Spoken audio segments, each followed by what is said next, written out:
is necessary. Come on, run this right now. Go.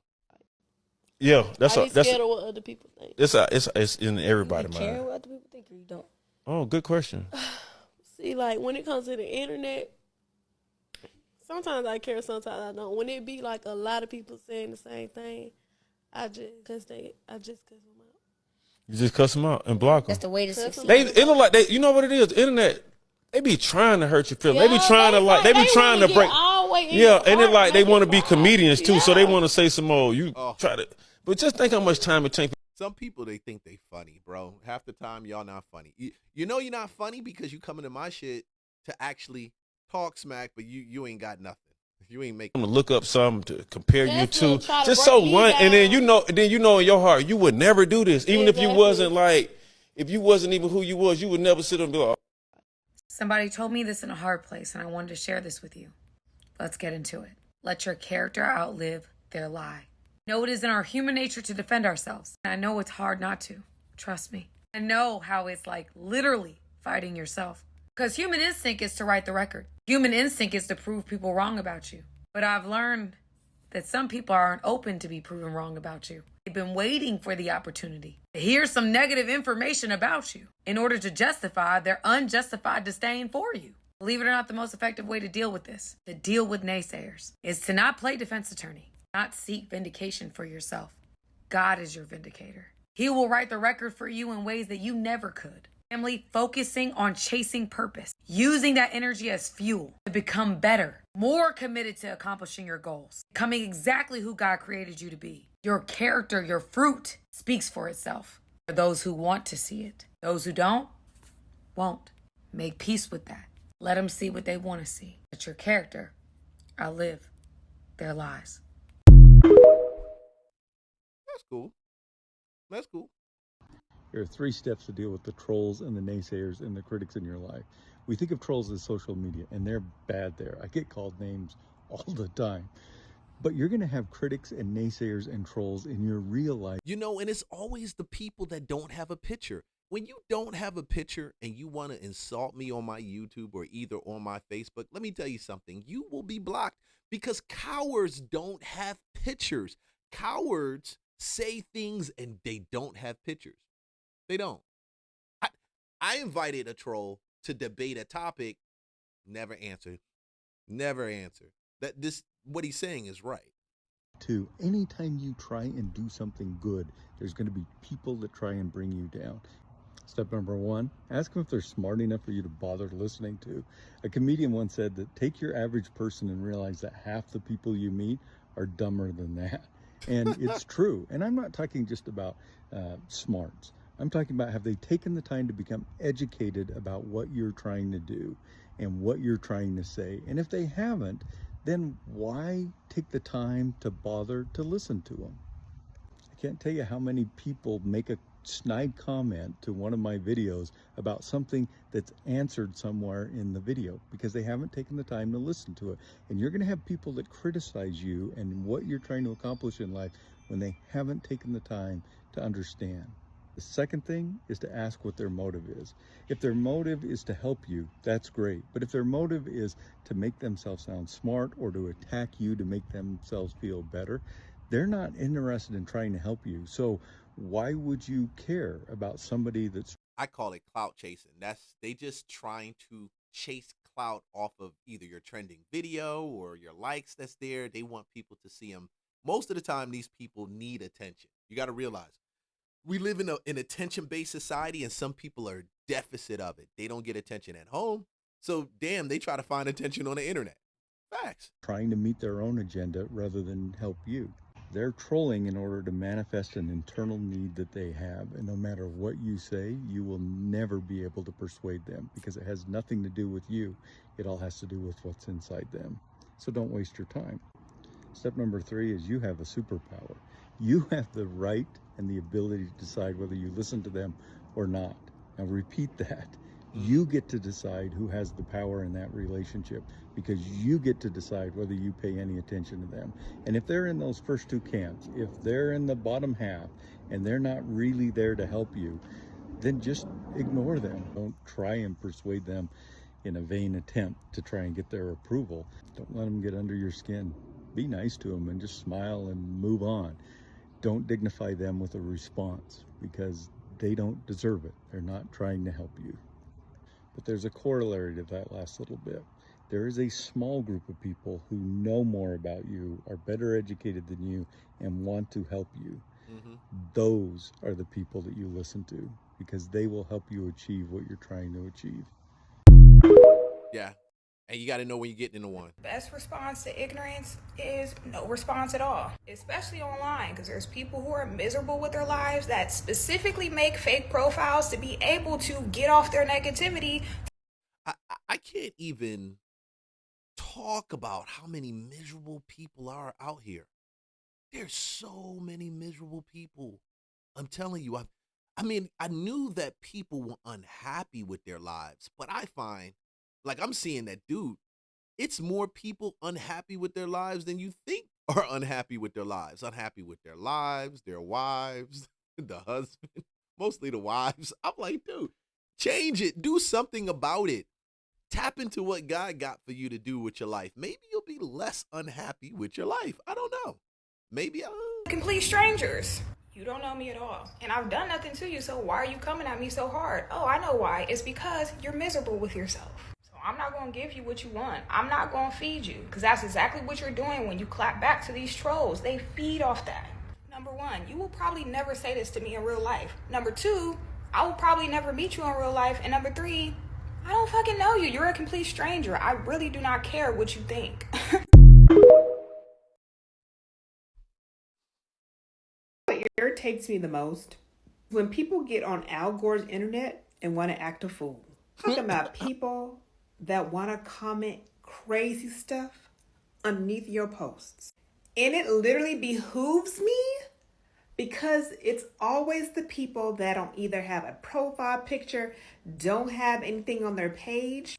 And it's these people that have the audacity to come to people's pages and make the most asinine comments. But I promise you, half those people saying all these flippant comments, being a keyboard gangster, if they saw you in public, they not even gonna say nothing. People love half the ones that see you, not even half, most of the time, I can actually count on my hand and actually tell you how many people will see you in public and roll up to you and ask you about your comment that you made. Because being a gangster online is the new shit with some of these people, especially when they are 30s to 40s and they got beat up in school and they got laughed at. Oh, no. They were laughed at by their mama. Their mama ain't even like them. And when you get a bunch of people that their mama ain't like them, their daddy ain't like them, they were already told they were ugly and they trying to hide. Look, I'm telling you, bro, it's levels to this thing. People don't talk about it. To be keyboard gangsters. And I'm at this point where I just ignore trolls because I don't have the time or energy to just be going back and forth with you. How do you guys handle trolls, aka keyboard gangsters? How do you navigate a workplace troll? You know the type. They present themselves as friends and allies, but their true nature lies hidden beneath a carefully curated facade. These individuals become complicit in your struggles, but often position themselves as supportive while subtly undermining you. These self-serving opportunists go by many names, but followership theory offers a more descriptive term for these people, which is pragmatic survivor. They're chameleons, adept at navigating the system to their own advantage, and they change their position as often as they change their clothes. They'll walk with you as long as it benefits them, but if walking with you causes them to choose between what's appropriate and what's advantageous for them, they will betray you. And what's tricky is that they don't always openly oppose you. Instead, they wear the mask of congeniality, strategically ensuring their survival in every situation. The only time these people will hold you down is when the proverbial bus rolls by, and they'll be the ones ensuring you're beneath it. Here's the lesson in all this. There are levels to this. Be mindful of how you present yourself and what you tell people who haven't earned your trust. Everyone who smiles at you is not a friend. And I'm not saying not to trust anyone. I'm saying exercise discernment. Some respect is owed. Give that quickly. And I'm going to add balance to this real quick before he even says the rest of that. The truth is you're going to find out that some of the people that you actually know or they think they know you, you thought you knew them. You didn't know them. They don't know you. You so far from being known from them, and then you wonder, hell, what the fuck? Like who the hell is this nigga? Like, yo, never knew you. They don't care. Why the hell do you sit back and think about people that don't care? I'm gonna get back to this, but a pastor said this thing a while ago, and I took it to heart. The worst type of bondage that anybody can be in is people bondage, and what I witness from rap to sports to entertainment, even social media, a bunch of people in bondage to other people, in bondage to what they think, how they feel, what they all of these different things. Got to get free. 2026, I'm telling y'all, I don't care. I'm free from these niggas. I'm telling you, I will block them in a heartbeat. My check is cool. I'm happy with my money that I'm starting to make. I enjoy my bread, honestly. See, when people see you doing great things, they just want to be a part of it. So you got to you say, you pick and choose the right ones. Pick and choose the right ones. Respect is earned. Give that slowly. And be wise about your inner circle. The worst attacks come from the inside. Yeah, that inner circle one, he's right about that. Those are the worst attacks. Lo and behold, a woman asks how I deal with it when little does she know. That morning I had. You have no idea. So she asks that question and the energy shifts in the room. So I'm standing on this stage and I'm debating how to answer. Brass knuckles and asking somebody to hold my hoop earrings. Oh, that didn't seem appropriate in a room full of life coaches. Instead, I've shared my 3-part framework for how to deal with rude comments. Number 1, do I think that the comment is rooted in vitriol, falsities, or hate? If yes, I'll delete it because I ain't got time for that trash. Bye-bye. If not, then I move to my second consideration. Number 2, do I want to respond? If I don't want to respond, I don't. I don't mind leaving comments that disagree or oppose my opinion as long as they're respectful to all followers. If the answer is yes, then I move to my third consideration. Can I respond using only facts with a clear reason why I'm responding? The answer is yes. I create a responsive reply, not a reactive reply. Now, the difference between the two is that one is rooted in emotion. And let me tell you, emotion gets messy on social media. Now, if I respond using logic, facts, and respect, then I believe both parties are in a different place. Do I hope that rude or negative comments come your way? Yeah, I do. When someone disagrees with your point of view, congratulations, you have arrived. Yeah. I have some really simple advice what she for how to just said right maintain there your is a fact. sanity. If somebody does disagree, that's one thing I love about it with trolls. This is the thing why I kind of get rid of some and I keep others. If they start talking all this name calling and rude stuff, like I said earlier, I clip them. That means they don't have the ability to actually speak on a level of any type of intellect. Like they're not intelligent. They're not intelligent. And you would be amazed how many dumb people are around you on a day-to-day basis. Yeah, you'd be amazed about that. The people you pass by, people you knew from back in the day, some of them were just stupid. They stay in that place of being stupid. They enjoy that place of being stupid. So, that being said, if you're dealing with them and you present the facts, like she said, I've found that you find out that some of them came off emotionally and they adjust. They either appreciate your content or they appreciate what you're saying, or their point that they're driving can be argued and debated from a place of maturity and understanding, from a place of charity. And then you just got some Negroes that just hate you. Up-and-coming creator. The most mentally and emotionally painful thing about making videos is the trolls in the comments. Trolls can be separated into 2 categories: chaotic good and chaotic evil. Chaotic goods are trying to call you out in a friendly, fun way that makes you laugh but also think about yourself. These trolls are extremely healthy for you and your channel. They're going to help you get rid of some of that ego, and they're going to help you to curate your content to be more enjoyable for everyone. I've had just one or two that's like that. Chaotic evils, on the other hand, are only there to be destructive, and here's how you tell the difference. Criticism can be given politely or in a funny way. So if the person is trolling, but it feels like you're at one of those presidential dinners where they make fun of the president, or a roast on Comedy Central, then they're probably safe. Chaotic evil trolls, on the other hand, are only there for destruction. These are the folks that are being extremely rude, arrogant, ignorant, and straight up mean. When you call them out, they only double down and get more ignorant and arrogant as time passes. I'm going to give you some really, really, really good advice. Block them. Every single one of them. Don't even engage them. If they're chaotic evils, their only intent is to make you feel bad and waste your time.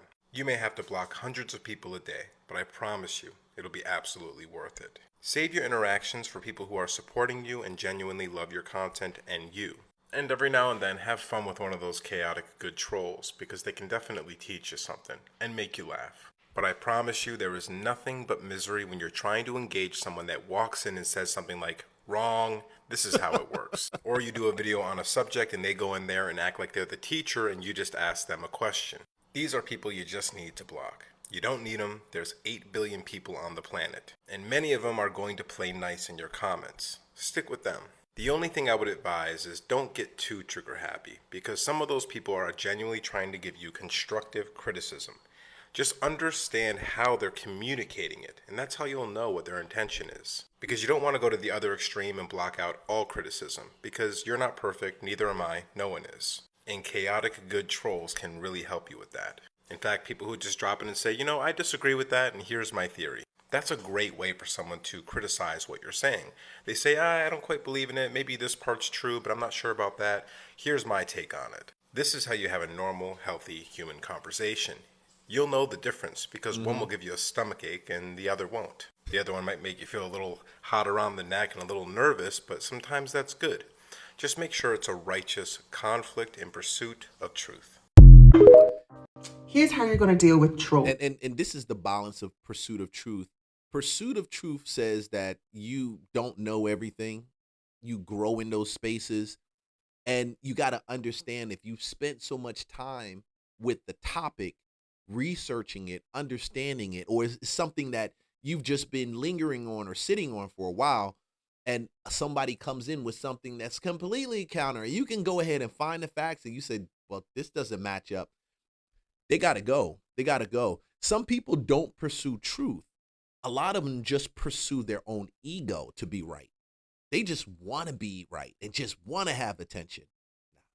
You got to recognize when it's a true pursuit of truth and when it's just somebody trying to clout chase, really. Because once we go viral, we all know trolls start coming to our platform. We start attracting all those losers, no profile photo, usually with 0 followers, and usually they're cowards, so they don't post anything, and they're usually anonymous accounts, let's be honest. This is how I deal with them. I actually see them as a really, really good thing. This is why.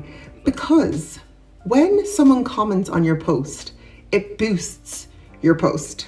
Them putting their little shitty remark or their stupid negative comment on your post is actually contributing to the success of your post. Sorry, I've been on a bottomless brunch and I've had a bit too many wines, but it's a really girl, stop it. Just stop drinking. Good thing.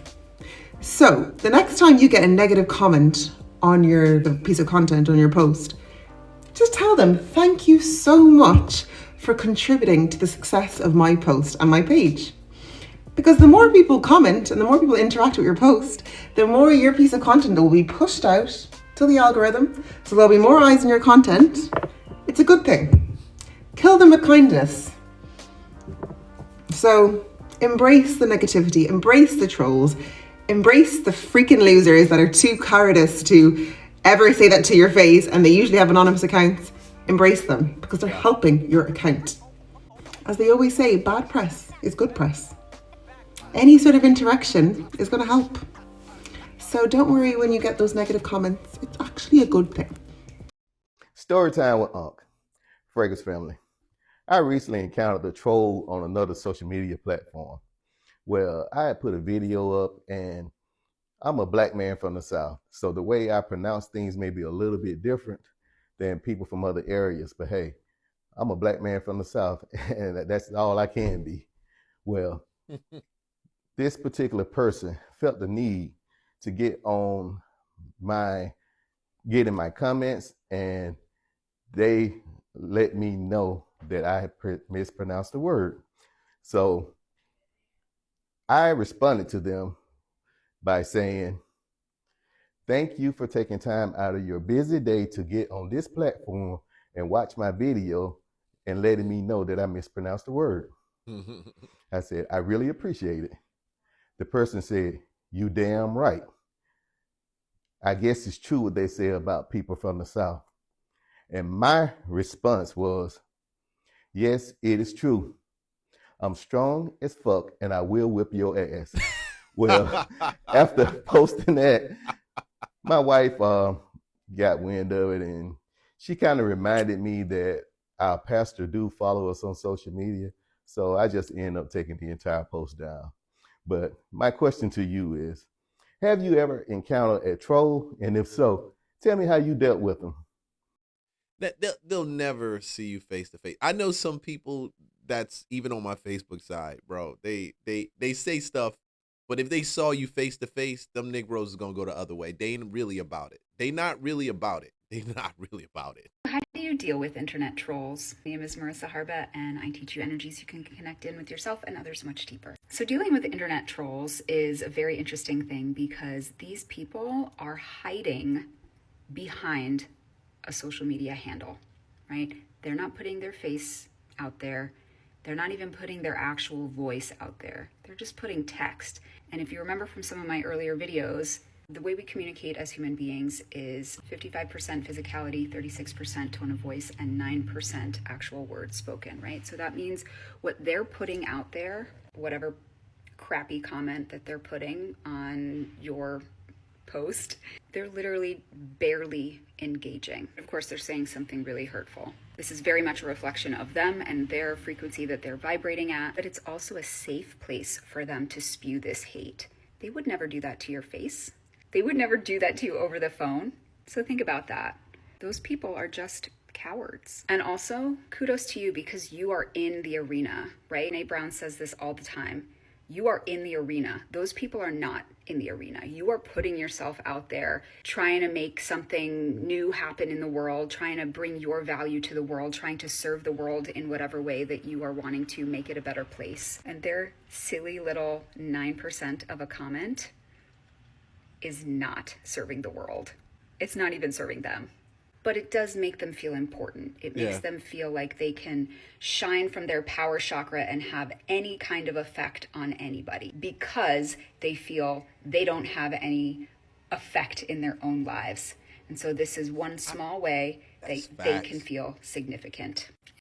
Facts. They don't feel like they have an effect in their lives. This is all coming down to, in my opinion, identity. How do you identify yourself? Do you identify yourself as someone that is a child of God? Like, are you rooted in who you are, or are you more rooted in what somebody has to say about you, like how they feel about you, their thoughts, their feelings?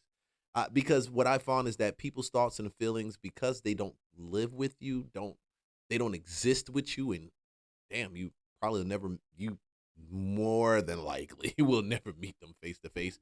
You gotta go ahead and set it right. You gotta cut it. Oh, wait, too hard. They need to cut it. Just cut it, bro.